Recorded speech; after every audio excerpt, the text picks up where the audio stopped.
जय भोलेनाथ। आज की कथा में आप सभी भक्तों का हार्दिक स्वागत है। भगवान भोलेनाथ और माता पार्वती की कृपा से आपकी समस्त मनोकामनाएं पूर्ण हो।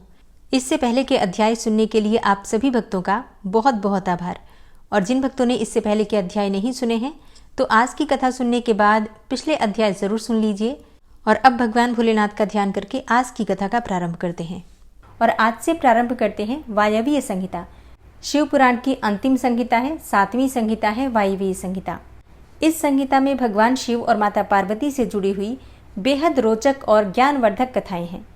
तो भगवान भोलेनाथ का ध्यान करके आज की इस पावन और परम कल्याणकारी कथा का श्रवण करते हैं। व्यास जी कहते हैं, जो जगत की सृष्टि, पालन और संहार के हेतु तथा प्रकृति और पुरुष के ईश्वर हैं, उन प्रमथगण, पुत्रद्वय तथा उमा सहित भगवान शिव को नमस्कार है। जिनकी शक्ति की कहीं तुलना नहीं है, जिनका ऐश्वर्य सर्वत्र व्यापक है तथा स्वामित्व और विभुत्व जिनका स्वभाव कहा गया है, उन विश्वस्रष्टा सनातन, अजन्मा, अविनाशी, महान देव, मंगलमय परमात्मा शिव की मैं शरण लेता हूँ। जो धर्म का क्षेत्र और महान तीर्थ है, जहाँ गंगा और यमुना का संगम हुआ है तथा जो ब्रह्मलोक का मार्ग है, उस प्रयाग में शुद्ध हृदय वाले सत्यव्रत परायण महातेजस्वी एवं महाभाग मुनियों ने एक महान यज्ञ का आयोजन किया। वहाँ क्लेश रहित कर्म करने वाले उन महात्माओं के यज्ञ का समाचार सुनकर निपुण कथावाचक, त्रिकालवेत्ता, उत्तम नीति के ज्ञाता तथा क्रांतदर्शी विद्वान पौराणिक शिरोमणि सूत जी उस स्थान पर आए। सूत जी को आते देखकर मुनियों का मन प्रसन्नता से खिल उठा। उन्होंने उनसे सांत्वनापूर्ण मधुर बातें कहकर उनकी यथायोग्य पूजा की। मुनियों द्वारा की हुई उस पूजा को ग्रहण करके सूत जी ने उनकी प्रेरणा से अपने लिए बताए गए उपयुक्त आसन को स्वीकार किया। उस समय महर्षियों ने अनुकूल वचनों द्वारा उनका सत्कार करते हुए उन्हें अत्यंत अभिमुख करके यह बात कही। ऋषि बोले, हे शिवभक्त शिरोमणि, महाबुद्धिमान, महाभाग रोमहर्षण जी, आप सर्वज्ञ हैं और हमारे महान सौभाग्य से यहाँ पधारे हैं। तीनों लोकों में ऐसी कोई बात नहीं है जो आपको विदित न हो। आप भाग्यवश हमें दर्शन देने के लिए स्वयं यहाँ आ गए हैं। अतः अब हमारा कोई कल्याण किए बिना आपको यहाँ से व्यर्थ नहीं जाना चाहिए। इसलिए आप हमें शीघ्र वह पवित्र पुराण सुनाएं जो अत्यंत श्रवणीय, उत्तम कथा और ज्ञान से युक्त तथा वेदांत के सार सर्वस्व से संपन्न हो। वेदवादी मुनियों ने जब इस प्रकार प्रार्थना की, तब सूत जी ने मधुर, न्याययुक्त एवं शुभ वचनों से उन्हें इस प्रकार उत्तर दिया। सूत जी ने कहा, हे महर्षियों, आपने मेरा सत्कार किया और मुझ पर कृपा की है। ऐसी दशा में आपसे प्रेरित होकर मैं आपके समक्ष महर्षियों द्वारा सम्मानित पुराण का भली भांति प्रवचन क्यों नहीं करूँगा। अब मैं महादेव जी, देवी पार्वती, कुमार स्कंद, गणेश जी, नंदी तथा सत्यव्रती कुमार साक्षात भगवान व्यास को प्रणाम करके उस परम पवित्र वेद तुल्य पुराण की कथा कहूँगा जो शिव तत्व के ज्ञान का सागर है और भोग और मोक्ष रूपी फल देने वाला साक्षात साधन है। विद्या के संपूर्ण स्थानों का, पुराणों की संख्या का और उनकी उत्पत्ति का विवरण दे रहा हूँ। आप लोग मुझसे इस विषय को ध्यानपूर्वक सुने। 6 वेदांग, 4 वेद, मीमांसा, विस्तृत न्याय शास्त्र, पुराण और धर्मशास्त्र, ये 14 विद्याएं हैं। इनके साथ आयुर्वेद, धनुर्वेद, गंधर्व वेद और उत्तम अर्थशास्त्र को भी गिन लिया जाए तो ये विद्याएं 18 हो जाती हैं। इन 18 विद्याओं के मार्ग एक दूसरे से भिन्न हैं और इन सबके निर्माता त्रिकालदर्शी विद्वान साक्षात भगवान शूलपाणी शिव हैं, ऐसा श्रुति का कथन है। संपूर्ण जगत के स्वामी उन भगवान शिव को जब समस्त संसार की सृष्टि करने की इच्छा हुई, तब उन्होंने सबसे पहले अपने सनातन पुत्र साक्षात ब्रह्मा जी को उत्पन्न किया और अपने उन प्रथम पुत्र विश्वयोनि ब्रह्मा को परमेश्वर शिव ने जगत की सृष्टि करने का ज्ञान प्राप्त करने के लिए पहले ये सब विद्याएं दी। उसके बाद उन्होंने पालन करने के लिए भगवान श्रीहरि को नियुक्त किया और उन्हें जगत की रक्षा के लिए शक्ति प्रदान की। वे भगवान विष्णु ब्रह्मा जी के भी पालक हैं। ब्रह्मा जी विद्या प्राप्त करके जब प्रजा की सृष्टि के विस्तार कार्य में लगे, तब उन्होंने संपूर्ण शास्त्रों में सबसे पहले पुराण को ही स्मरण किया और उन्हीं को वे प्रकाश में लाए। पुराणों के प्रकट होने के अनंतर उनके चारों मुखों से चारों वेदों का प्रादुर्भाव हुआ। फिर उन्हीं के मुख से संपूर्ण शास्त्रों की प्रवृत्ति हुई। द्वापर में भगवान श्रीहरि सत्यवती के गर्भ से उसी तरह प्रकट हुए जैसे अरणी से आग प्रकट होती है। उस समय उनका नाम श्री कृष्ण द्वैपायन हुआ। हे मुनिवर, श्री कृष्ण द्वैपायन ने वेदों को संक्षिप्त करके उन्हें 4 भागों में विभक्त किया। इस प्रकार 4 भागों में वेदों का व्यास अर्थात विस्तार करने से वे लोक में वेद व्यास के नाम से विख्यात हुए। इसी तरह उन्होंने पुराणों को संक्षिप्त करके 4 लाख श्लोकों में सीमित किया। आज भी देवलोक में पुराणों का विस्तार 100 कोटि श्लोकों में ही है। जो द्विज 6 अंगों और उपनिषदों सहित 4 वेदों को तो जानता है किंतु पुराण को नहीं जानता, वह श्रेष्ठ विद्वान नहीं हो सकता। इतिहास और पुराणों से वेद की व्याख्या करें। जिसका ज्ञान बहुत कम है, अर्थात जो पौराणिक ज्ञान से शून्य है, ऐसे पुरुष से वेद यह सोचकर डरता है कि यह मुझ पर प्रहार कर बैठेगा। सर्ग, प्रतिसर्ग, वंश, मनवंतर और वंशानुचरित, ये पुराण के 5 लक्षण हैं। छोटे और बड़े के भेद से 18 पुराण बताए गए हैं। पहला है ब्रह्म पुराण, दूसरा है पद्म पुराण, तीसरा विष्णु पुराण, चौथा शिव पुराण, 5वां भागवत पुराण, छठा भविष्य पुराण, 7वां नारद पुराण, 8वां मार्कंडेय पुराण, 9वां है अग्नि पुराण, 10वां ब्रह्म वैवर्त पुराण, 11वें पुराण का नाम है लिंग पुराण, 12वां पुराण है वाराह पुराण, 13वां पुराण है स्कंद पुराण और वामन पुराण 14वां पुराण है। 15वां पुराण कुर्म पुराण कहा जाता है और 16वां पुराण मत्स्य पुराण। 17वें पुराण को गरुड़ पुराण कहते हैं और 18वें पुराण को ब्रह्मांड पुराण कहा गया है। यह पुराणों का पवित्र क्रम है, मतलब इसी क्रम से सारे जो पुराण हैं वो वर्णित किए गए हैं। इसमें शिव पुराण चौथा है, जो भगवान शिव से संबंध रखता है और सब मनोरथों का साधक है। इस ग्रंथ की श्लोक संहिता 1 लाख है और यह 12 संहिताओं में विभक्त है। इसका निर्माण साक्षात भगवान शिव ने ही किया है तथा इसमें धर्म प्रतिष्ठित है। वेद व्यास ने इस 1 लाख श्लोक वाले शिव पुराण को संक्षिप्त करके 24,000 श्लोक का कर दिया। इसमें 7 संहिताएं हैं। पहली विद्वेश्वर संहिता, दूसरी रुद्र संहिता, तीसरी शतरुद्र संहिता, चौथी है कोटि रुद्र संहिता, 5वीं संहिता उमा संहिता, 6ठी कैलाश संहिता और 7वीं वायवीय संहिता। इस प्रकार इसमें 7 ही संहिताएं हैं। विद्वेश्वर संहिता में 2000, रुद्र संहिता में 10,500, शतरुद्र संहिता में 2,180, कोटि रुद्र संहिता में 2,240, उमा संहिता में 1,840 और कैलाश संहिता में 1,240 और वायवीय संहिता में 4,000 श्लोक हैं। इस परम पवित्र शिव पुराण को आप लोगों ने सुन लिया। केवल 4,000 श्लोकों की वायवीय संहिता ही रह गई है, जो 2 भागों से युक्त है।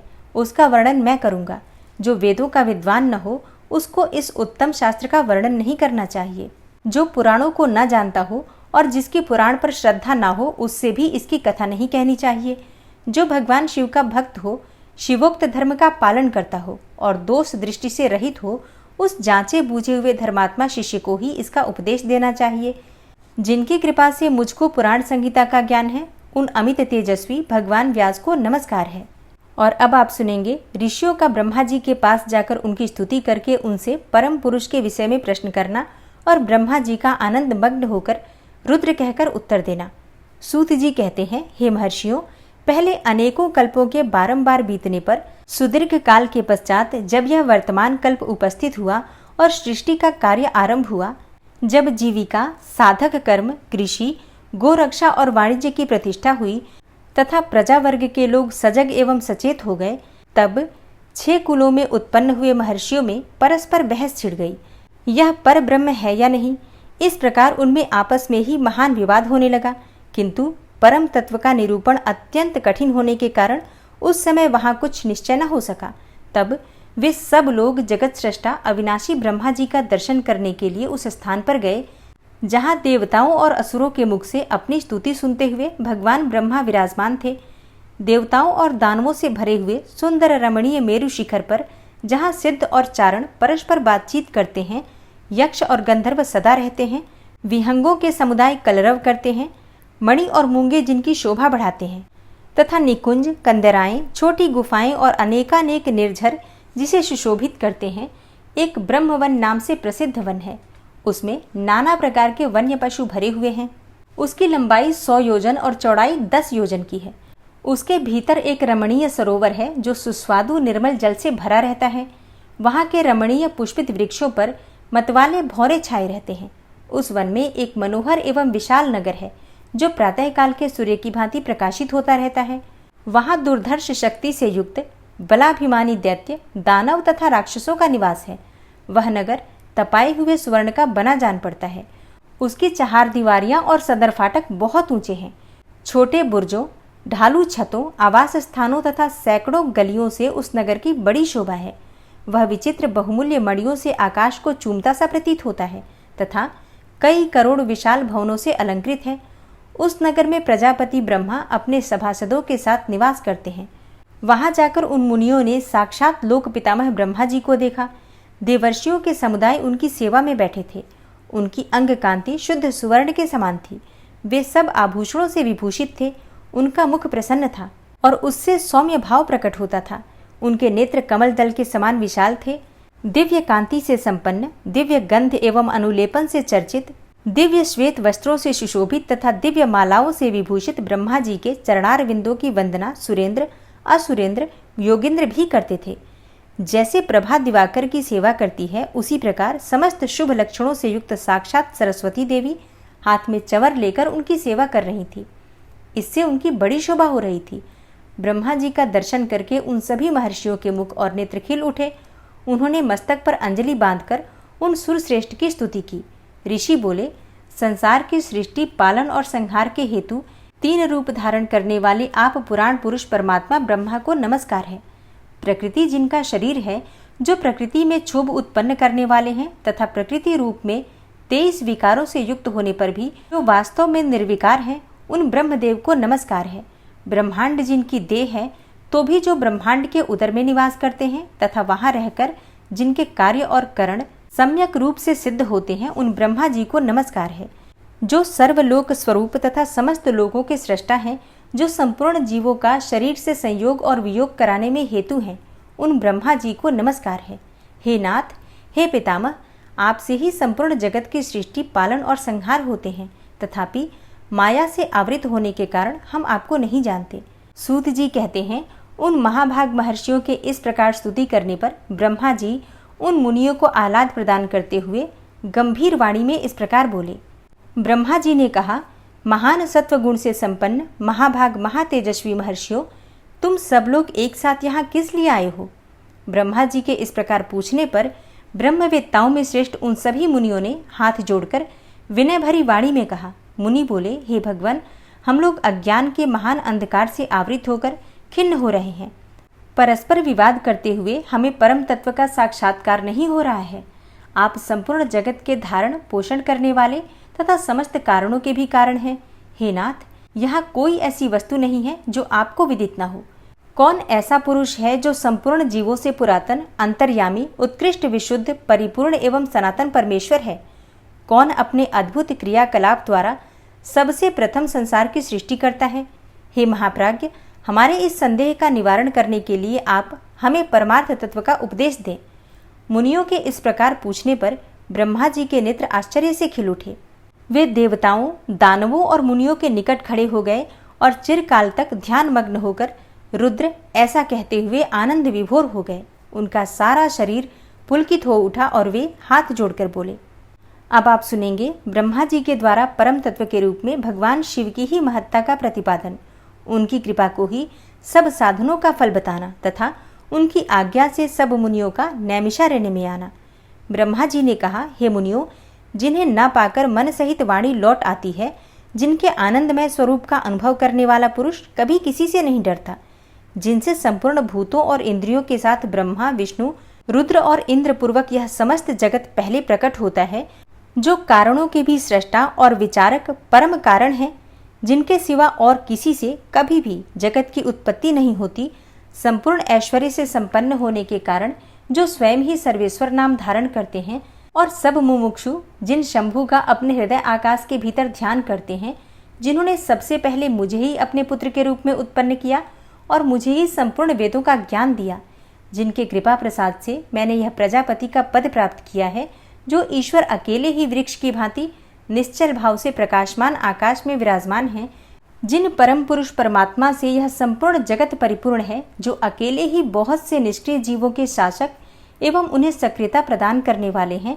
जो महेश्वर एक बीज को अनेकों रूपों में परिणत कर देते हैं, जो सबका शासन करने वाले ईश्वर इन जीवों सहित इन समस्त लोकों को वश में रखते हैं, सब रूपों में जो एकमात्र भगवान रुद्र ही है, दूसरा कोई नहीं है, जो सदा ही मनुष्यों के हृदय में भली भांति प्रविष्ट होकर स्थित हैं, जो स्वयं संपूर्ण विश्व को देखते हुए भी दूसरों से कदापि लक्षित नहीं होते और सदा समस्त जगत के अधिष्ठाता हैं, जो अनंत शक्तिशाली एकमात्र भगवान रुद्र काल से मुक्त समस्त कारणों पर भी शासन करते हैं, जिनके लिए न दिन है न रात्रि है, जिनके समान भी कोई नहीं है, फिर अधिक तो हो ही कैसे सकता है, जिनकी ज्ञान बल और क्रिया रूपा पराशक्ति स्वाभाविक एवं नित्य है, जो इस क्षर अर्थात विनाशशील, अव्यक्त अर्थात प्रकृति, पर तथा अमृत स्वरूप अक्षर अर्थात अविनाशी जीवात्मा पर शासन करते हैं, उनका निरंतर ध्यान करने से, मन को उन्हीं में लगाए रहने से तथा उन्हीं के तत्व की भावना करते हुए उनमें तन्मय रहने से जीव अंत में उन्हीं को प्राप्त हो जाता है। फिर तो सारी की सारी माया अपने आप ही दूर हो जाती है। उनके पास न तो बिजली प्रकाश करती है और न ही सूर्य तथा चंद्रमा ही अपनी प्रभा फैलाते हैं, अपितु उन्हीं के प्रकाश से यह संपूर्ण जगत प्रकाशित होता है। ऐसा सनातन श्रुति का कथन है। एकमात्र महादेव महेश्वर को ही अपना आराध्य देव जानना चाहिए। उनसे श्रेष्ठ दूसरा कोई पद उपलब्ध नहीं होता। वे स्वयं ही सबके आदि हैं, किंतु इनका न आदि है न अंत है। वे स्वभाव से ही निर्मल, स्वतंत्र, परिपूर्ण, स्वेच्छाधीन तथा चराचर रूप हैं। इनका शरीर अप्राकृतिक अर्थात दिव्य है। ये श्रीमान महेश्वर लक्ष्य और लक्षण से रहित हैं। ये नित्य मुक्त होकर सबको बंधन से मुक्त करने वाले हैं। काल की सीमा से परे रहकर काल को ही प्रेरित करने वाले हैं। ये सबके ऊपर निवास करते हैं, स्वयं ही सबके आवास स्थान है, सर्वज्ञ हैं तथा 6 प्रकार के अध्या अर्थात मार्ग से युक्त होकर इस संपूर्ण जगत के पालक हैं। उत्तरोत्तर उत्कृष्ट भूतों से वे परम उत्कृष्ट हैं। उनसे बढ़कर दूसरा कोई नहीं है। अनंत आनंद राशि रूपी मकरंद का पान करने वाले मधुव्रत अर्थात भ्रमर हैं। अखंड ब्रह्मांडों को मसलकर मृतपिंड के समान कर देने की कला में पंडित हैं। उदारता, वीरता, गंभीरता और मधुरता के महासागर हैं। इनके समान भी कोई वस्तु नहीं है, फिर इनसे बढ़कर तो हो ही कैसे सकती है। ये उपमा रहित हैं, समस्त प्राणियों के राजाधिराज के रूप में विराजमान हैं। यही सृष्टि के प्रारंभ में अपने अद्भुत क्रियाकलाप द्वारा इस संपूर्ण जगत की सृष्टि करते हैं और अंत काल में यह फिर इन्हीं में लीन हो जाएगा।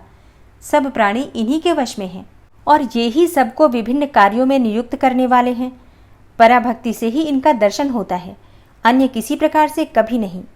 व्रत, संपूर्ण दान, तपस्या और नियम, इन सब साधनों को पूर्व काल में सत्पुरुषों ने भाव शुद्धि तथा अनुराग की उत्पत्ति के लिए ही बताया था, इसमें संशय ही नहीं है। मैं, भगवान विष्णु, रुद्रदेव तथा दूसरे दूसरे देवता एवं असुर आज भी उग्र तपस्याओं के द्वारा इनकी दर्शन की इच्छा करते हैं। धर्म भ्रष्ट, मूढ़, दुष्ट और घृणित आचार विचार वाले लोगों को उनका दर्शन होना असंभव है। भक्तजन भीतर और बाहर भी उन्हीं का पूजन एवं ध्यान करते हैं। यह रूप 3 प्रकार का है, स्थूल, सूक्ष्म और इन दोनों से परे। हम सब देवता आदि जिस रूप को प्रत्यक्ष देखते हैं वह स्थूल है। सूक्ष्म रूप का दर्शन केवल योगियों को होता है और उससे भी परे जो नित्य ज्ञान स्वरूप आनंदमय तथा अविनाशी भगवत स्वरूप है, वह उसमें निष्ठा रखने वाले भजन पारायण भक्तों की ही दृष्टि में आता है। भगवत व्रत का आश्रय लेने वाले भक्त ही उसको देख पाते हैं। इस विषय में अधिक कहने से क्या लाभ। गुह्य से भी गुह्यतर एवं उत्कृष्ट साधन है भगवान शिव के प्रति भक्ति। जो उस भक्ति से युक्त है वह संसार बंधन से मुक्त हो जाता है, इसमें संदेह नहीं है। वह भक्ति भगवान शिव की कृपा से ही उपलब्ध होती है और उनकी कृपा भी भक्ति से ही संभव होती है। इस प्रकार से दोनों एक दूसरे के आश्रित हैं। ठीक वैसे ही जैसे अंकुर से बीज और बीज से अंकुर होता है, जीव को भगवत कृपा से ही सर्वत्र सिद्धियां मिलती हैं। संपूर्ण साधनों से अंत में भगवान की ही कृपा साध्य है। अंतःकरण की शुद्धि या प्रसाद का साधन है धर्म, और उस धर्म के स्वरूप का प्रतिपादन वेद ने किया है। वेदों के अभ्यास से पहले के पुण्य और पापों में समता आती है। उस समता से प्रसाद अर्थात प्रसन्नता या अंतः शुद्धि का संपर्क प्राप्त होता है और उससे धर्म की वृद्धि होती है। धर्म की वृद्धि से पशु अर्थात जीव के पापों का क्षय होता है। इस तरह जिसके पाप क्षीण हो जाते हैं उस जीव को अनेकों जन्मों के अभ्यास से क्रमशः उमा महेश्वर के तत्व का ज्ञान प्राप्त होकर उसके हृदय में उनके प्रति भक्ति का उदय होता है। उस भक्ति भाव के अनुरूप ही महेश्वर के कृपा प्रसाद का उद्रेक होता है। उस प्रसाद से कर्मों का त्याग होता है। कर्मों के त्याग का अभिप्राय उनके फलों के त्याग से है, कर्मों के स्वरूपतः त्याग से नहीं। अतः यह सिद्ध हुआ कि कर्म फलों के त्याग से शिव धर्म में मंगलमयी प्रवृत्ति होती है। इसलिए शिव का कृपा प्रसाद प्राप्त करने के उद्देश्य से तुम सब लोग अपने स्त्री पुत्रों और अग्नियों के साथ वाणी और मन के दोषों से रहित होकर एकमात्र भगवान शिव का ही ध्यान करते रहो। उन्हीं में निष्ठा रखकर उनके भजन में तत्पर हो जाओ। उन्हीं में मन लगाकर उनके आश्रित होकर रहो। सब कार्य करते हुए मन से उन्हीं का चिंतन किया करो। 1,000 दिव्य वर्षों के लिए दीर्घकालिक यज्ञ का आरंभ करके उसे पूर्ण करो। यज्ञ के अंत में मंत्र द्वारा आवाहन करने पर साक्षात वायु देवता वहां पधारेंगे। फिर वे ही तुम सब लोगों के कल्याण का साधन एवं उपाय बताएंगे। तत्पश्चात तुम सब लोग परम सुंदर पुण्यमयी वाराणसीपुरी को जाना, जहाँ पिनाक पाणी श्रीमान भगवान विश्वनाथ भक्तजनों पर अनुग्रह करने के लिए देवी पार्वती के साथ सदा विहार करते हैं। हे द्विजोत्तमों, वहाँ तुम्हें बड़ा भारी आश्चर्य दिखाई देगा। उस आश्चर्य को देखकर तुम फिर मेरे पास आना, तब मैं तुम्हें मोक्ष का उपाय बताऊंगा। उस उपाय से एक ही जन्म में मुक्ति तुम्हारे हाथ में आ जाएगी, जो अनेक जन्मों के संसार बंधन से छुटकारा दिलाने वाली होगी। यह मैंने मनोमय चक्र का निर्माण किया है। इस चक्र को मैं यहाँ से छोड़ता हूँ। जहाँ जाकर इसकी नेमी विशीर्ण हो जाए, टूट फूट जाए, वही तपस्या के लिए शुभ देश है। ऐसा कहकर पितामह ब्रह्मा ने उस सूर्य तुल्य तेजस्वी मनोमय चक्र की ओर देखा और महादेव जी को प्रणाम करके उसे छोड़ दिया। वे सब ब्राह्मण उन लोकनाथ ब्रह्मा जी को प्रणाम करके उस स्थान के लिए चल दिए जहाँ उस चक्र की नेमी जीर्ण शीर्ण होने वाली थी। ब्रह्मा जी का फेंका हुआ वह सुंदर चक्र मनोहर शिलाखंडों से युक्त एवं निर्मल स्वादिष्ट जल से पूर्ण किसी वन में गिरा। उस चक्र की नेमी के जीर्ण शीर्ण होने से वह मुनि पूजित वन नैमिष नाम से विख्यात हुआ। अनेकों यक्ष, गंधर्व और विद्याधर यहाँ आकर रहने लगे। पूर्व काल में जगत की सृष्टि की इच्छा रखने वाले विश्व स्रष्टा एवं गार्हपत्य अग्नि के उपासक ब्रह्मा के प्रजापतियों ने वहीं पर दिव्य यज्ञ का आरंभ किया था। वहीं शब्दशास्त्र, अर्थशास्त्र तथा न्याय शास्त्र के ज्ञाता विद्वान महर्षियों ने शक्ति, ज्ञान और क्रिया योग के द्वारा शास्त्रीय विधि का अनुष्ठान किया था। उसी स्थान पर वेद वेत्ता विद्वान सदा वाद और जल्प के बल से युक्त वचनों द्वारा अतिवाद करने वाले वेद बहिष्कृत नास्तिकों को पराहत या पराजित करते थे। तभी से नैमिषारण्य ऋषियों की तपस्या के योग्य स्थान बन गया। स्फटिक मणिमय पर्वत की शिलाओं से झरते हुए अमृत के समान मधुर एवं स्वच्छ जल के कारण वह वन बड़ा रमणीय प्रतीत होता है। वहाँ प्रायः अत्यंत रसीले फल देने वाले वृक्ष हैं तथा उस वन में हिंसक जीव जंतुओं का अभाव है। सूत जी कहते हैं, हे मुनीश्वरों, उस समय उत्तम व्रत का पालन करने वाले उन महाभाग महर्षियों ने उस देश में महादेव जी की आराधना करते हुए एक महान यज्ञ का आयोजन किया। वह यज्ञ जब आरंभ हुआ तब महर्षियों को सर्वथा आश्चर्यजनक जान पड़ा। तदनंतर समय बीतने पर जब प्रचुर दक्षिणाओं से युक्त वह यज्ञ समाप्त हुआ, तब ब्रह्मा जी की आज्ञा से वायुदेव स्वयं वहां पधारे। उनको आया देखकर दीर्घकालिक यज्ञ का अनुष्ठान करने वाले वे मुनि ब्रह्मा जी की बात को याद करके अनुपम हर्ष का अनुभव करने लगे। उन सब ने उठकर आकाश जन्मा वायु देवता को प्रणाम किया और उन्हें बैठने के लिए एक सोने का बना हुआ आसन दिया। वायु देवता उस आसन पर बैठे तब मुनियों ने उनकी विधिवत पूजा की। तदनंतर उन सब का अभिनंदन करके वे कुशल मंगल पूछने लगे। वायु देवता बोले, हे ब्राह्मणों, इस महान यज्ञ का अनुष्ठान पूर्ण होने तक तुम सब लोग सकुशल रहे ना? यज्ञहंता देवद्रोही दैत्यों ने तुम्हें बाधा तो नहीं पहुंचाई? तुम्हें कोई प्रायश्चित तो नहीं करना पड़ा? तुम्हारे यज्ञ में कोई दोष तो नहीं आया?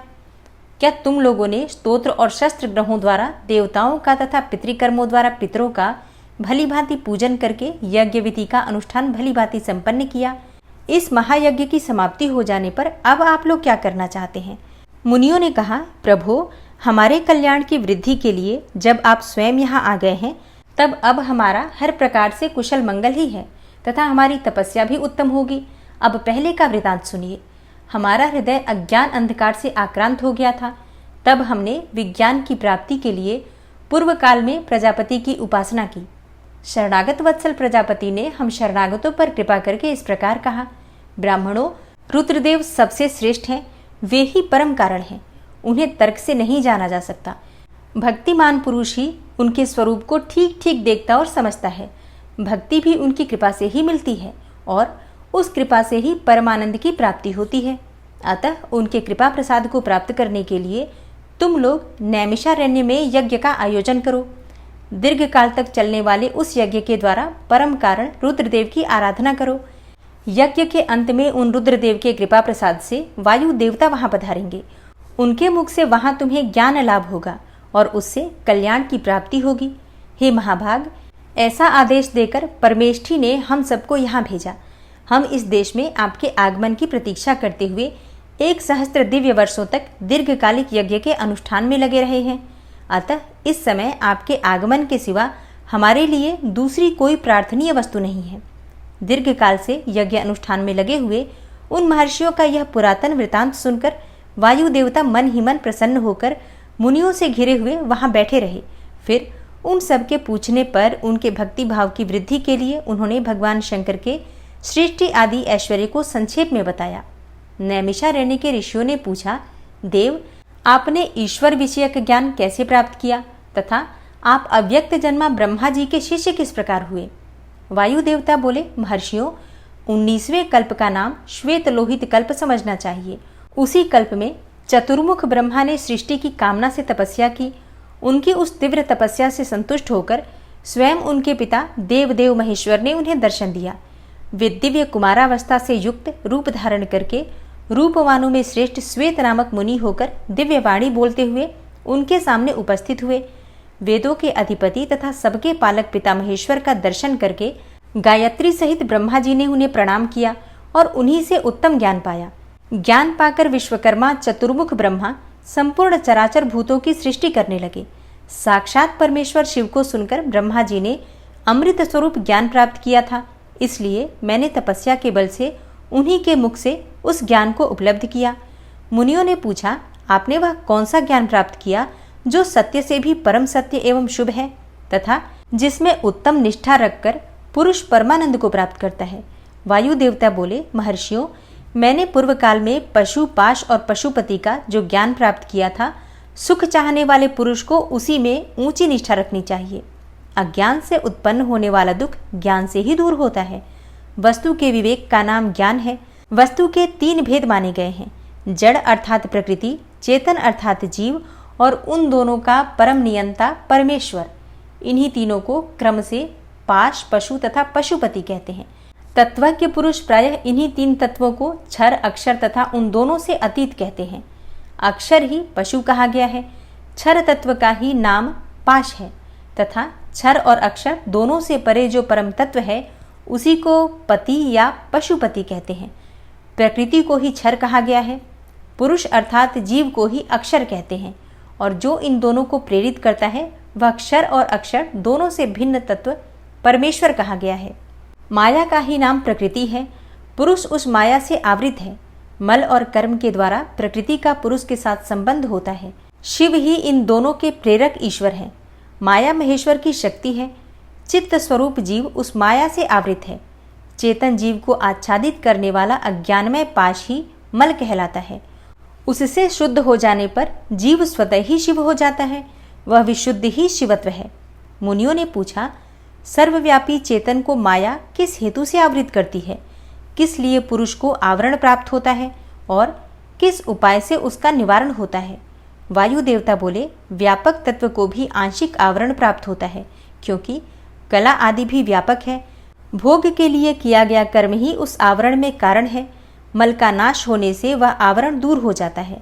कला, विद्या, राग, काल और नियति, इन्हीं को कला आदि कहते हैं। कर्म फल का जो उपभोग करता है उसी का नाम पुरुष अर्थात जीव है। कर्म 2 प्रकार के हैं, पुण्य कर्म और पाप कर्म। पुण्य कर्म का फल होता है सुख और पाप कर्म का फल दुख होता है। कर्म अनादि है और फल का उपभोग कर लेने पर उसका अंत हो जाता है। यद्यपि जड़ कर्म का चेतन आत्मा से कुछ संबंध नहीं है, तथापि अज्ञानवश जीव ने उसे अपने आप में मान रखा है। भोग कर्म का विनाश करने वाला है और प्रकृति को भोग्य कहते हैं और भोग का साधन है शरीर। बाह्य इंद्रियां और अंतःकरण उसके द्वार हैं। अतिशय भक्ति भाव से उपलब्ध हुए महेश्वर की कृपा प्रसाद से मल का नाश होता है और मल का नाश हो जाने पर पुरुष निर्मल शिव के समान हो जाता है।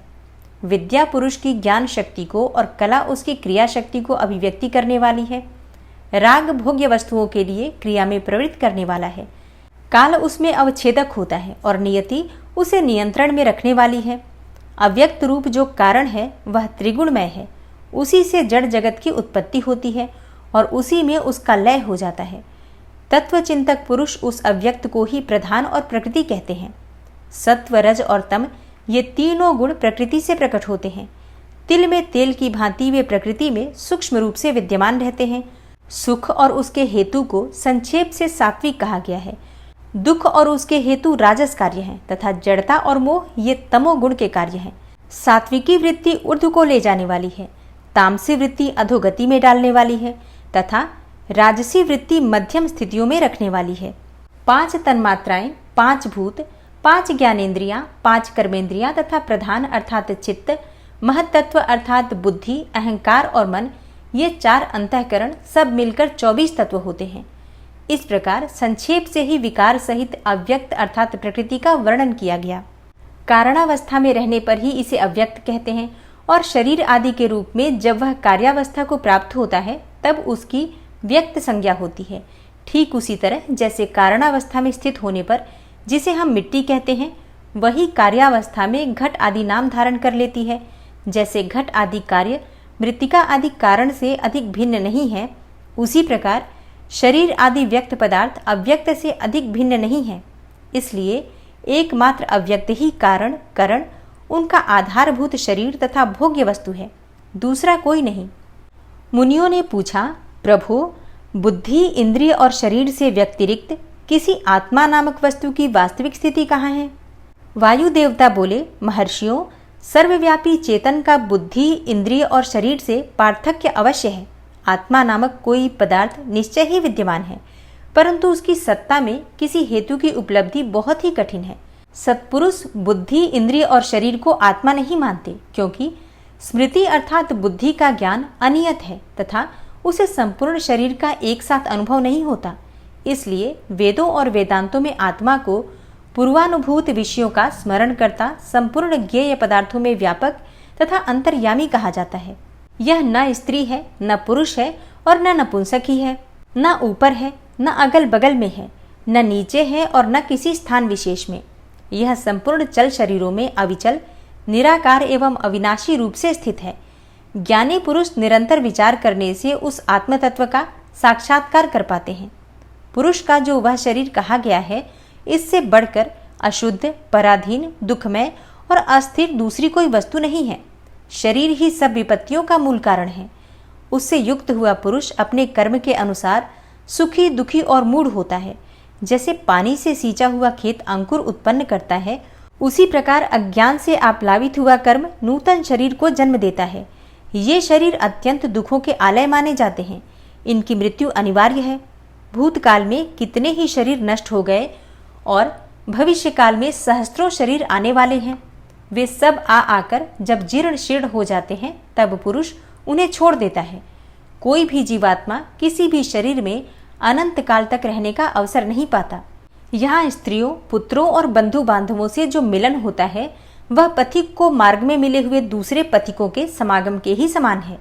जैसे महासागर में एक काष्ठ कहीं से और दूसरा काष्ठ कहीं से बहता आता है, वे दोनों काष्ठ कहीं थोड़ी देर के लिए मिल जाते हैं और मिलकर फिर बिछुड़ जाते हैं। उसी प्रकार प्राणियों का वह समागम भी संयोग वियोग से युक्त है। ब्रह्मा जी से लेकर स्थावर प्राणियों तक सभी जीव पशु कहे गए हैं। उन सभी पशुओं के लिए ही यह दृष्टांत या दर्शन शास्त्र कहा गया है। यह जीव पासों से बंधता और सुख दुख भोगता है, इसलिए पशु कहलाता है। यह ईश्वर की लीला का साधनभूत है, ऐसा ज्ञानी महात्मा कहते हैं। वायु देवता कहते हैं, महर्षियों, इस विश्व का निर्माण करने वाला कोई पति है जो अनंत रमणीय गुणों का आश्रय कहा गया है। वही पशुओं को पास से मुक्त करने वाला है। उसके बिना संसार की सृष्टि कैसे हो सकती है? क्योंकि पशु अज्ञानी और पाश अचेतन है। प्रधान परमाणु आदि जितने भी जड़ तत्व हैं, उन सब का कर्ता वह पति ही है। यह बात स्वयं समझ में आ जाती है। किसी बुद्धिमान या चेतन कारण के बिना इन जड़ तत्वों का निर्माण कैसे संभव है? पशु, पाश और पति का जो वास्तव में पृथक पृथक स्वरूप है, उसे जानकर ही ब्रह्मवेता पुरुष योनि से मुक्त होता है। क्षर और अक्षर ये दोनों एक दूसरे से संयुक्त हैं। पति या महेश्वर ही व्यक्ता व्यक्त जगत का भरण पोषण करते हैं और वे ही जगत को बंधन से छुड़ाने वाले हैं। भोक्ता, भोग्य और प्रेरक ये तीन ही तत्व जानने योग्य हैं। विज्ञ पुरुषों के लिए इससे भिन्न दूसरी कोई वस्तु जानने योग्य नहीं है। सृष्टि के आरंभ में एक ही रुद्रदेव विद्यमान है, दूसरा कोई नहीं होता। वे ही इस जगत की सृष्टि करके इसकी रक्षा करते हैं और अंत में सबका संहार कर डालते हैं। उनके सब ओर नेत्र हैं, सब ओर मुख हैं, सब ओर भुजाएं हैं और सब ओर चरण हैं। यही सबसे पहले देवताओं में ब्रह्मा जी को उत्पन्न करते हैं। श्रुति कहती है कि रुद्रदेव सबसे श्रेष्ठ महान ऋषि हैं और मैं इन महान अमृत स्वरूप अविनाशी पुरुष परमेश्वर को जानता हूँ। इनकी अंग कांति सूर्य के समान है।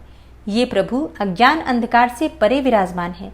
इन परमात्मा से परे दूसरी कोई वस्तु नहीं है। इनसे अत्यंत सूक्ष्म और इनसे अधिक महान भी कुछ नहीं है। इनसे यह सारा जगत परिपूर्ण है। इनके सब ओर हाथ, पैर, नेत्र, मस्तक, मुख और कान हैं। ये लोक में सबको व्याप्त करके स्थित हैं। ये संपूर्ण इंद्रियों के विषयों को जानने वाले हैं, परंतु वास्तव में सब इंद्रियों से रहित हैं। सबके स्वामी, शासक, शरणदाता और सुहृद हैं।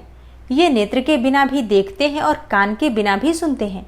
ये सबको जानते हैं, किंतु इनको पूर्ण रूप से जानने वाला कोई नहीं है। इन्हें परम पुरुष कहते हैं।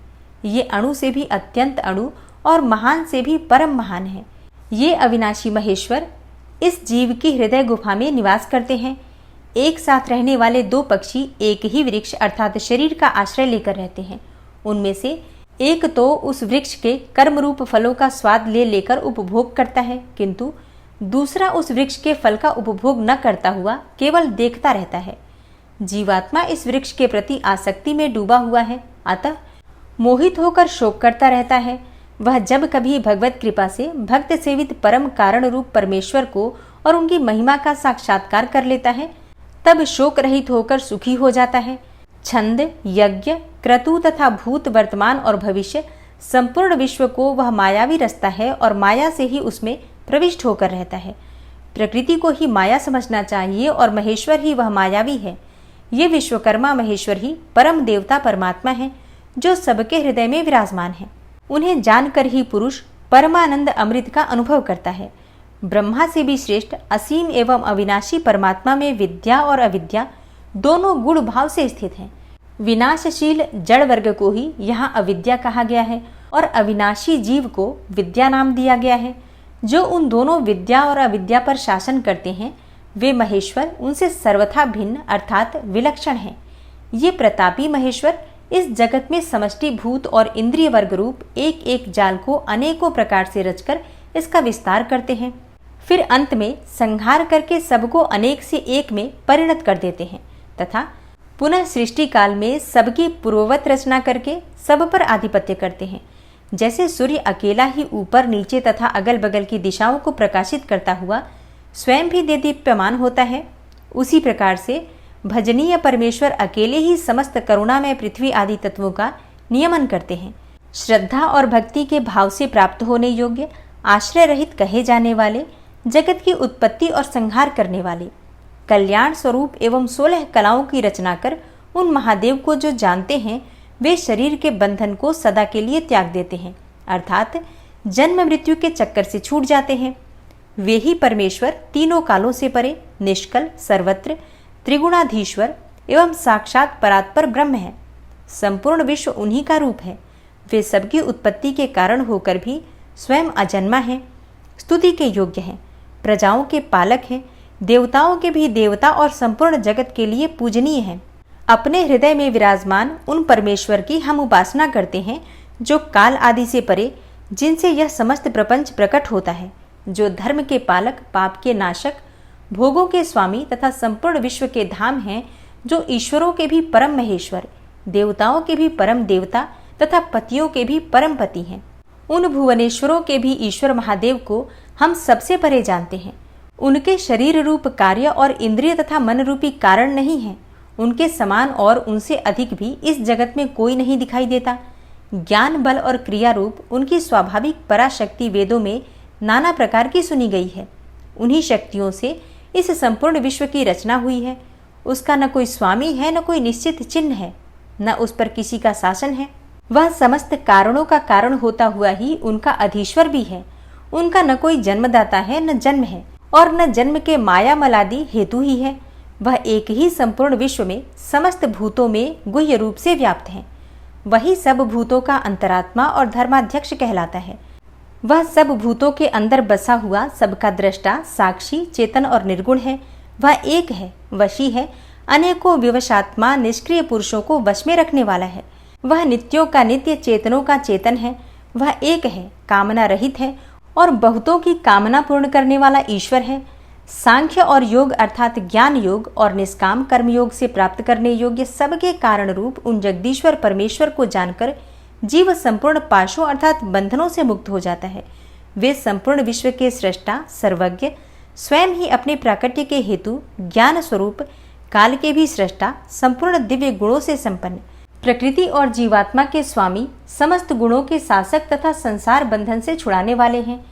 जिन परम देव ने सबसे पहले ब्रह्मा जी को उत्पन्न किया और स्वयं उन्हें वेदों का ज्ञान दिया, अपने स्वरूप विषयक बुद्धि को प्रसन्न अर्थात विकसित करने वाले उन परमेश्वर शिव को जानकर मैं इस संसार बंधन से छूटने के लिए उनकी शरण में जाता हूँ।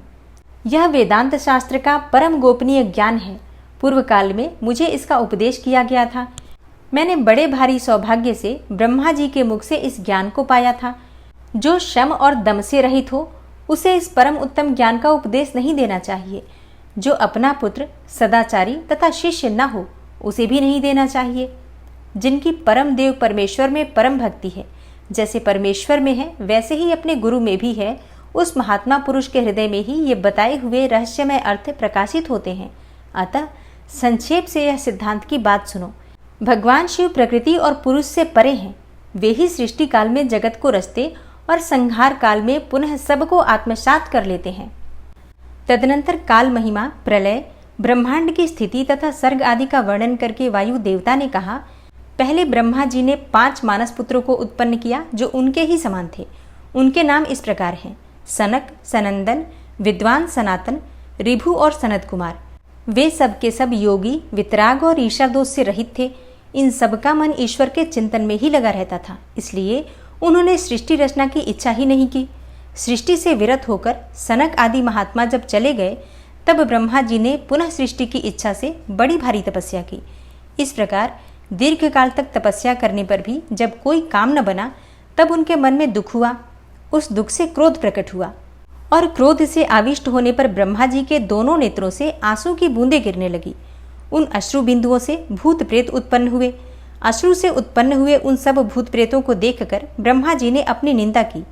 उस समय क्रोध और मोह के कारण उन्हें तीव्र मूर्छा आ गई। क्रोध से आविष्ट हुए प्रजापति ने मूर्छित होने पर अपने प्राण त्याग दिए। तब प्राणों के स्वामी भगवान नील लोहित रुद्र अनुपम कृपा प्रसाद प्रकट करने के लिए ब्रह्मा जी के मुख से वहां प्रकट हुए। उन जगदीश्वर प्रभु ने अपने को 11 रूपों में प्रकट किया और महादेव जी ने अपने उन महामना 11 स्वरूपों से कहा, बच्चों, मैंने लोक पर अनुग्रह करने के लिए तुम लोगों की सृष्टि की है। अतः तुम आलस्य रहित होकर संपूर्ण लोक की स्थापना, हित साधन तथा प्रजा संतान की वृद्धि के लिए प्रयत्न करो। महेश्वर के ऐसा कहने पर वे रोने और चारों ओर दौड़ने लगे। रोने और दौड़ने के कारण उनका नाम रुद्र हुआ। जो रुद्र है वे निश्चय ही प्राण हैं और जो प्राण हैं वे महात्मा रुद्र हैं। तत्पश्चात ब्रह्मपुत्र महेश्वर ने दया करके मरे हुए देवता परमेष्ठी ब्रह्मा जी को पुनः प्राणदान किया और ब्रह्मा जी के शरीर में प्राणों के लौट आने पर रुद्रदेव का मुख प्रसन्नता से खिल उठा। उन विश्वनाथ ने ब्रह्मा जी से यह उत्तम बात कही, उत्तम व्रत का पालन करने वाले जगत गुरु महाभाग विरिंच, डरो मत, डरो मत। मैंने तुम्हारे प्राणों को नूतन जीवन प्रदान किया है, अतः सुख से उठो। स्वप्न में सुने हुए वाक्य की भांति उस मनोहर वचन को सुनकर ब्रह्मा जी ने प्रफुल्ल कमल के समान सुंदर नेत्रों द्वारा धीरे धीरे भगवान हर की ओर देखा। उनके प्राण पहले की तरह लौट आए थे। अतः ब्रह्मा जी ने दोनों हाथ जोड़कर स्नेहयुक्त गंभीर वाणी द्वारा उनसे कहा, हे प्रभु, आप दर्शन मात्र से मेरे मन को आनंद प्रदान कर रहे हैं। अतः बताइए, आप कौन हैं? जो संपूर्ण जगत के रूप में स्थित है, क्या वे ही भगवान आप 11 रूपों में प्रकट हुए हैं? उनकी यह सब बात सुनकर देवताओं के स्वामी महेश्वर अपने परम सुखदायक कर कमलों द्वारा ब्रह्मा जी का स्पर्श करते हुए बोले, हे देव, तुम्हें यह ज्ञात होना चाहिए कि मैं परमात्मा हूँ और इस समय तुम्हारा पुत्र होकर प्रकट हुआ हूँ। ये जो 11 रुद्र हैं तुम्हारी सुरक्षा के लिए यहाँ आए हैं। अतः तुम मेरे अनुग्रह से इस तीव्र मूर्छा को त्याग कर जाग उठो और पूर्ववत प्रजा की सृष्टि करो। भगवान शिव के ऐसा कहने पर ब्रह्मा जी के मन में बड़ी प्रसन्नता हुई। उन विश्वात्मा ने 8 नामों द्वारा परमेश्वर शिव का स्तवन किया। ब्रह्मा जी बोले, हे भगवान, हे रुद्र, आपका तेज असंख्य सूर्यों के समान अनंत है, आपको नमस्कार है। रस स्वरूप और जलमय विग्रह वाले आप देवता को नमस्कार है। नंदी और सुरभि अर्थात कामधेनु, ये दोनों आपके स्वरूप हैं। आप पृथ्वी रूपधारी शर्व को नमस्कार है। स्पर्श में वायु रूप वाले आपको नमस्कार है। आप ही वसु रूपधारी ईश हैं, आपको नमस्कार है। अत्यंत तेजस्वी अग्नि रूप आप पशुपति को नमस्कार है। शब्द तन्मात्रा से युक्त आकाश रूपधारी आप भीमदेव को नमस्कार है। उग्र रूप वाले यजमान मूर्ति आपको नमस्कार है। सोम रूप आप अमृत रूपी महादेव जी को नमस्कार है। इस प्रकार 8 मूर्ति और 8 नाम वाले आप भगवान शिव को मेरा नमस्कार है। इस प्रकार विश्वनाथ महादेव जी की स्तुति करके लोक पितामह ब्रह्मा ने प्रणाम पूर्वक उनसे प्रार्थना की। भूत भविष्य और वर्तमान के स्वामी मेरे पुत्र भगवान महेश्वर कामनासन, आप सृष्टि के लिए मेरे शरीर से उत्पन्न हुए हैं, इसलिए हे जगत प्रभो, इस महान कार्य में संलग्न हुए मुझ ब्रह्मा की आप सर्वत्र सहायता करें और स्वयं भी प्रजा की सृष्टि करें। ब्रह्मा जी के इस प्रकार प्रार्थना करने पर कल्याणकारी त्रिपुरनाशक रुद्रदेव ने बहुत अच्छा कहकर उनकी बात मान ली। तदनंतर प्रसन्न हुए महादेव जी का अभिनंदन करके सृष्टि के लिए उनकी आज्ञा पाकर भगवान ब्रह्मा ने अन्यान्य प्रजाओं की सृष्टि आरंभ की। उन्होंने अपने मन से ही मरीचि, भृगु, अंगिरा, पुलस्त्य, पुलह, क्रतु, अत्रि और वशिष्ठ की सृष्टि की। वे सब ब्रह्मा जी के पुत्र कहे गए हैं। धर्म संकल्प और रुद्र के साथ इनकी संख्या 12 होती है। ये सब पुराने गृहस्थ हैं।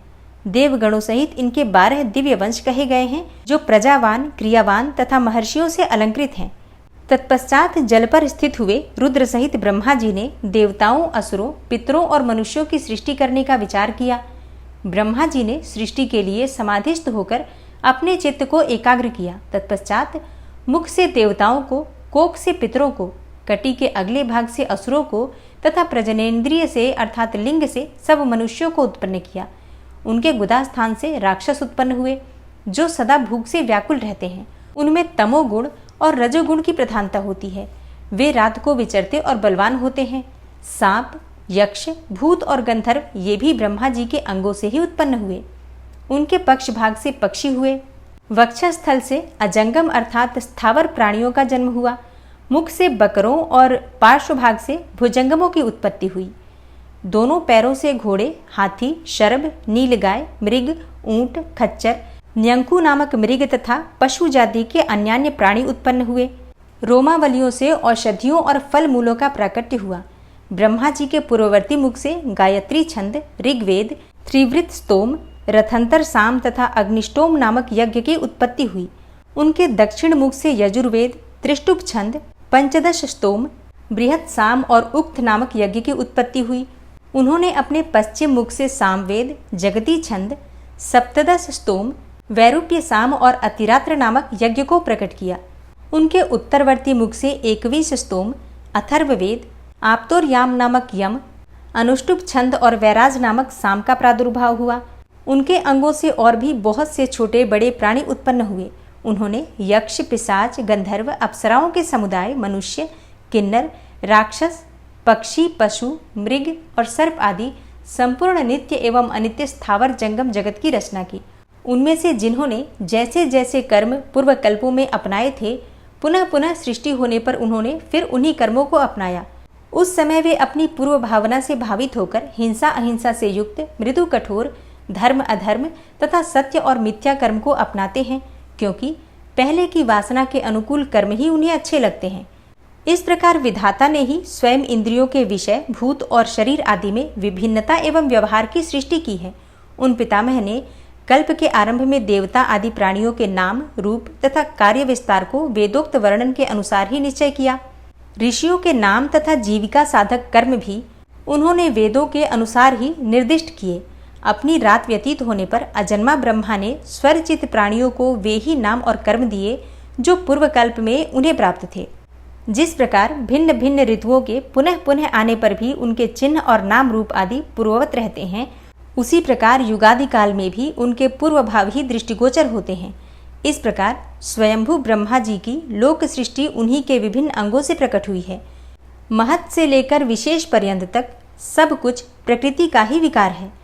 यह प्राकृत जगत चंद्रमा और सूर्य की प्रभा से उद्भासित, ग्रह और नक्षत्रों से मंडित, नदियों, पर्वतों तथा समुद्रों से अलंकृत और भांति भांति के रमणीय नगरों और समृद्धिशाली जनपदों से सुशोभित है। इसी को ब्रह्मा जी का वन या ब्रह्म वृक्ष कहते हैं। उस ब्रह्म वन में अव्यक्त एवं सर्वज्ञ ब्रह्मा विचरते हैं और वह सनातन ब्रह्म वृक्ष अव्यक्त रूपी बीज से प्रकट एवं ईश्वर के अनुग्रह पर स्थित है। बुद्धि इसका तना और बड़ी बड़ी डालियां हैं। इंद्रियां भीतर के खोखले हैं। महाभूत इसकी सीमा है। विशेष पदार्थ इसके निर्मल पत्ते हैं। धर्म और अधर्म इसके सुंदर फूल हैं। इसमें सुख और दुख रूपी फल लगते हैं तथा यह संपूर्ण भूतों के जीवन का सहारा है। ब्राह्मण लोग द्युलोक को उनका मस्तक, आकाश को नाभि, चंद्रमा और सूर्य को नेत्र, दिशाओं को कान और पृथ्वी को उनके पैर बताते हैं।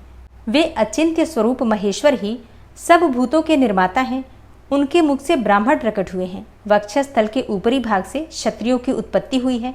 दोनों जांघों से वैश्य और पैरों से शूद्र उत्पन्न हुए हैं। इस प्रकार उनके अंगों से ही संपूर्ण वर्णों का प्रादुर्भाव हुआ है। और अब आप सुनेंगे भगवान रुद्र के ब्रह्मा जी के मुख से प्रकट होने का रहस्य, रुद्र के महामहिम स्वरूप का वर्णन, उनके द्वारा रुद्रगणों की सृष्टि तथा ब्रह्मा जी के रोकने से उनका सृष्टि से विरत होना। ऋषि बोले, हे प्रभु, आपने चतुर्मुख ब्रह्मा के मुख से परमात्मा रुद्रदेव की सृष्टि बताई है। इस विषय में हमको संशय होता है। जो प्रलय काल में कुपित होकर ब्रह्मा, विष्णु और अग्नि सहित समस्त लोक का संहार कर डालते हैं, जिन्हें ब्रह्मा और विष्णु भय से प्रणाम करते हैं, जिन लोक संहारी महेश्वर के वश में वे दोनों सदा ही रहते हैं, जिन महादेव जी ने पूर्व काल में ब्रह्मा और विष्णु को अपने शरीर से प्रकट किया था, जो प्रभु सदा ही उन दोनों के योग क्षेम का निर्वाह करने वाले हैं, वे आदिदेव पुरातन पुरुष भगवान रुद्र अव्यक्त जन्मा ब्रह्मा के पुत्र कैसे हो गए? हे तात, भगवान ब्रह्मा ने मुनियों से जैसी बात बताई थी वह सब आप ठीक ठीक कहिए। भगवान शिव के उत्तम यश का श्रवण करने के लिए हमारे हृदय में बड़ी श्रद्धा है। वायु देवता ने कहा, ब्राह्मणों, तुम सब लोग जिज्ञासा में कुशल हो, अतः तुमने यह बहुत ही उचित प्रश्न किया है। मैंने भी पूर्व काल में पितामह ब्रह्मा जी के समक्ष यही प्रश्न रखा था। उसके उत्तर में पितामह ने मुझसे जो कुछ कहा था वही सब मैं तुम्हें बताऊंगा। जैसे रुद्रदेव उत्पन्न हुए और फिर जिस प्रकार ब्रह्मा और विष्णु की परस्पर उत्पत्ति हुई, वह सब विषय सुना रहा हूँ। ब्रह्मा, विष्णु और रुद्र तीनों ही कारणात्मा हैं। वे क्रमशः चराचर जगत की सृष्टि, पालन और संहार के हेतु हैं और साक्षात महेश्वर से प्रकट हुए हैं। उनमें परम ऐश्वर्य विद्यमान है। वे परमेश्वर से भावित और उनकी शक्ति से अधिष्ठित होकर सदा उनके कार्य करने में समर्थ होते हैं। पूर्व काल में पिता महेश्वर ने ही उन तीनों को तीनों कर्मों में नियुक्त किया था। ब्रह्मा को सृष्टि कार्य में, विष्णु की रक्षा कार्य में तथा रुद्र की संहार कार्य में नियुक्ति हुई थी। कल्पांतर में परमेश्वर शिव के प्रसाद से रुद्रदेव ने ब्रह्मा और नारायण की सृष्टि की थी। इसी तरह दूसरे कल्प में जगन्मय ब्रह्मा ने रुद्र तथा विष्णु को उत्पन्न किया था। फिर कल्पांतर में भगवान विष्णु ने भी रुद्र तथा ब्रह्मा की सृष्टि की थी। इस तरह पुनः ब्रह्मा ने नारायण की और रुद्रदेव ने ब्रह्मा की सृष्टि की। इस प्रकार भिन्न कल्पों में ब्रह्मा, विष्णु और महेश्वर परस्पर उत्पन्न होते और एक दूसरे का हित चाहते हैं। उन कल्पों के वृतांत को लेकर महर्षिगण उनके प्रभाव का वर्णन किया करते हैं। प्रत्येक कल्प में भगवान रुद्र के आविर्भाव का जो कारण है उसे बता रहा हूँ। उन्हीं के प्रादुर्भाव से ब्रह्मा जी की सृष्टि का प्रवाह अविच्छिन्न रूप से चलता रहता है। ब्रह्मांड से उत्पन्न होने वाले ब्रह्मा प्रत्येक कल्प में प्रजा की सृष्टि करके प्राणियों की वृद्धि न होने से जब अत्यंत दुखी होकर मूर्छित हो जाते हैं, तब उनके दुख की शांति और प्रजावर्ग की वृद्धि के लिए उन कल्पों में रुद्रगणों के स्वामी काल स्वरूप नीललोहित महेश्वर रुद्र अपने कारणभूत परमेश्वर की आज्ञा से ब्रह्मा जी के पुत्र होकर उन पर अनुग्रह करते हैं। वे ही तेजो राशि, अनामय, अनादि, अनंत, धाता, भूत संहारक और सर्वव्यापी भगवान ईश परम ऐश्वर्य से संयुक्त परमेश्वर से भावित और सदा उन्हीं की शक्ति में अधिष्ठित होकर उन्हीं के चिन्ह धारण करते हैं। उन्हीं के नाम से प्रसिद्ध हो, उन्हीं के समान रूप धारण कर उनके कार्य करने में समर्थ होते हैं। इनका सारा व्यवहार उन्हीं परमेश्वर के समान होता है। ये उनकी आज्ञा के पालक हैं। सहस्त्रों सूर्यों के समान उनका तेज है। वे अर्धचंद्र को आभूषण के रूप में धारण करते हैं। उनके हार, बाजूबंद और कड़े सर्पमय हैं। वे मूंज की मेखला धारण करते हैं। जलंधर, विरिंच और इंद्र उनकी सेवा में खड़े रहते हैं तथा हाथ में कपाल खंड उनकी शोभा बढ़ाता है। गंगा की ऊंची तरंगों से उनके पिंगल वर्ण वाले केश और मुख भीगे रहते हैं। उनके कमनीय कैलाश पर्वत के विभिन्न प्रांत टूटी हुई दाढ़ वाले सिंह आदि वन्य पशुओं से आक्रांत हैं। उनके बाएं कानों के पास गोलाकार कुंडल झिलमिलाता रहता है और वे महान वृषभ पर सवारी करते हैं।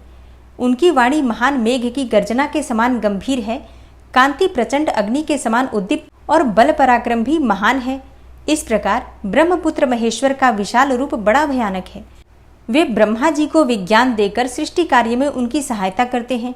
अतः रुद्र के कृपा प्रसाद से प्रत्येक कल्प में प्रजापति की प्रजा सृष्टि प्रवाह रूप से नित्य बनी रहती है।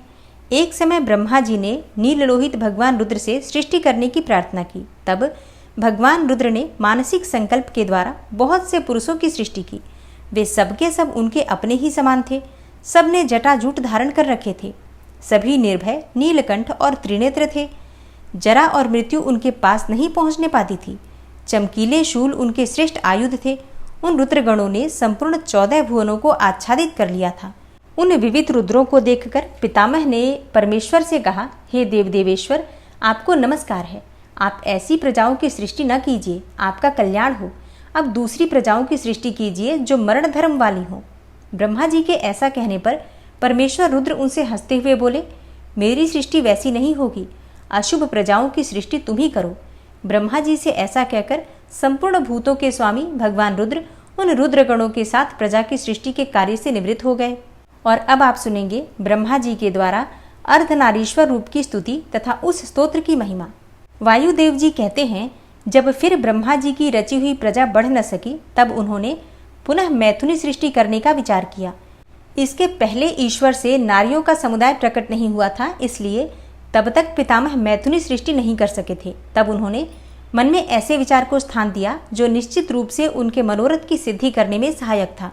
उन्होंने सोचा कि प्रजाओं की वृद्धि के लिए परमेश्वर से ही पूछना चाहिए, क्योंकि उनकी कृपा के बिना ये प्रजाएं बढ़ नहीं सकती। ऐसा सोचकर विश्वात्मा ब्रह्मा ने तपस्या करने की तैयारी की।